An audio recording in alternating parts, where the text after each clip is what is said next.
Halo, Assalamualaikum warahmatullahi wabarakatuh. Kali ini saya ingin membahas pertanyaan yang banyak sekali masuk ke tempat saya. Mungkin ini bagian awal juga dari sosialisasi atau diskusi terkait dengan perubahan Perpres 16 tahun 2018 setelah diubah untuk kedua kalinya melalui Perpres 46 tahun 2025. Tidak urut tapi berdasarkan yang paling sering ditanyakan supaya saya tidak perlu lagi mengulang-ulang jawaban dan pendapat saya terkait dengan konten itu.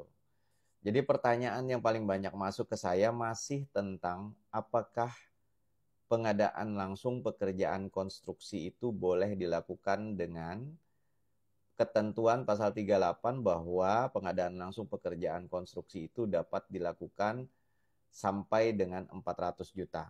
Jadi batas threshold yang tadinya 200 juta untuk pekerjaan konstruksi itu dinaikkan menjadi 400 juta. Terlepas dari pendapat apapun soal itu, saya tidak menanggapi. Jadi misalkan ada yang bilang oh itu mempermudah, mempercepat dan lain-lain atau yang negatif juga tidak. Saya tidak ingin berpendapat soal itu. Yang ingin saya tekankan adalah terkait dengan apakah ketentuan itu bisa berfungsi operasional sekarang. Itu yang paling penting. Jadi perlu kita pahami bersama bahwa memang ada ketentuan di Perpres 46 tahun 2025, khususnya di pasal 2 Romawi itu disebutkan bahwa Perpres ini berlaku sejak diundangkan, kemudian proses pengadaan yang sedang dalam perencanaan, persiapan atau pelaksanaan saat ini dapat mengacu kepada Perpres 46 tahun 2025. Jadi secara regulatif sebenarnya Perpres 46 tahun 2025 ini sudah bisa diberlakukan atau sudah berlaku. Nah,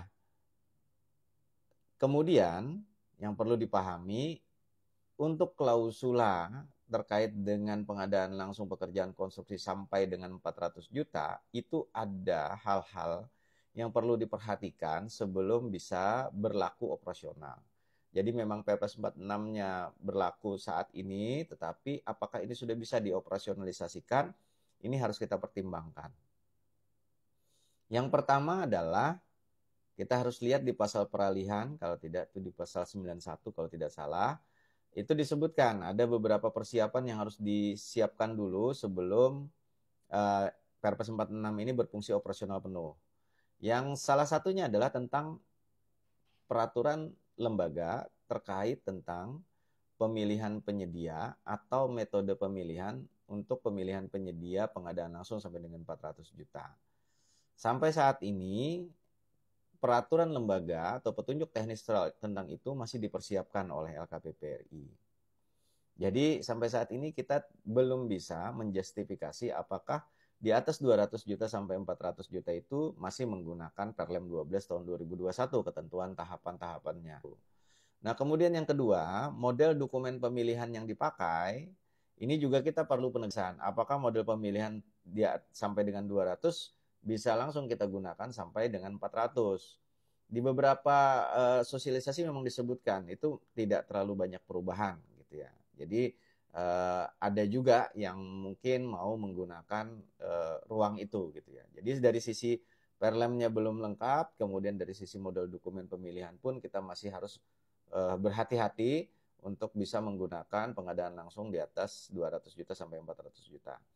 Yang ketiga ini yang paling menjadi kunci menurut saya di dalam sosialisasi beberapa kali itu disampaikan bahwa SPSE saat ini itu belum mengakomodir pengadaan langsung di atas 200 juta.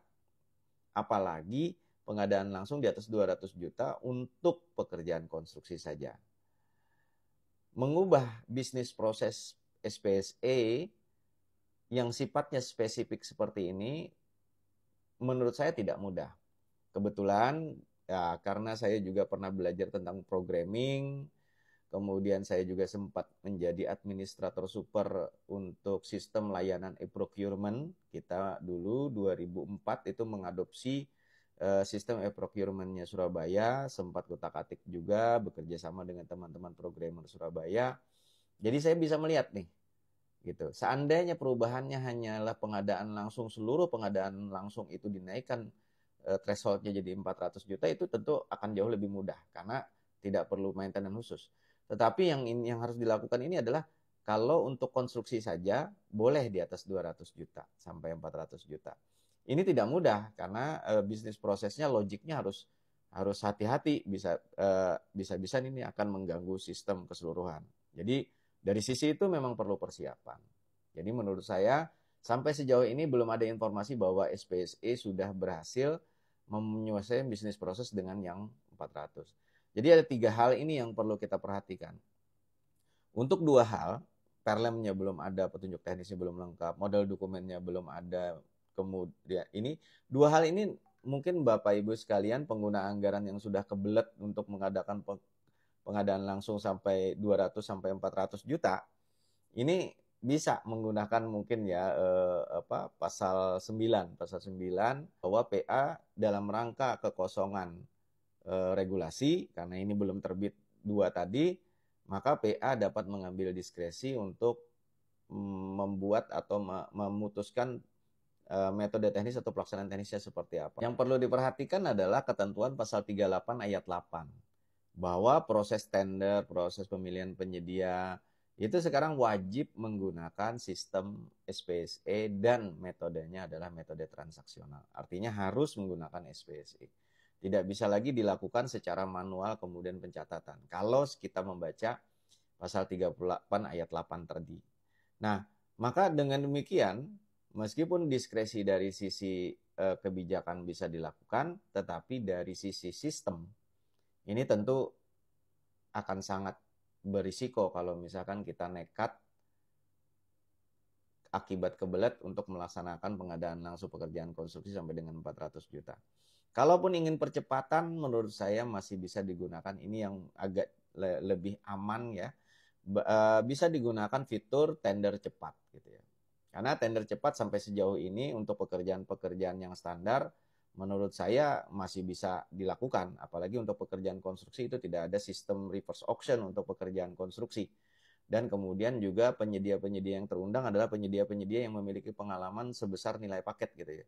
Jadi untuk sampai dengan 400 juta tender cepat menurut saya jauh lebih adaptif dan jauh lebih aman jika digunakan untuk mempercepat proses pemilihan penyedia. Jadi sekali lagi saya bisa sampaikan bahwa implementasi operasionalisasi pengadaan langsung pekerjaan konstruksi sampai dengan 400 juta, di atas 200 sampai 400 juta, sampai sejauh ini secara regulatif itu belum berlaku atau belum bisa dilakukan secara operasional. Karena mengingat belum ada petunjuk teknis lengkapnya, kemudian belum ada model dokumen atau standar dokumen pemilihan yang bisa digunakan. Yang ketiga yang paling utama adalah sistem SPSE sampai sejauh ini, sampai konten ini saya bikin, itu belum ada informasi bahwa SPSE bisa digunakan untuk di atas 200 juta. Demikian, mudah-mudahan ini bisa menjadi bahan pertimbangan bagi kawan-kawan yang didesak untuk melaksanakan pengadaan langsung pekerjaan konstruksi di atas 200 juta.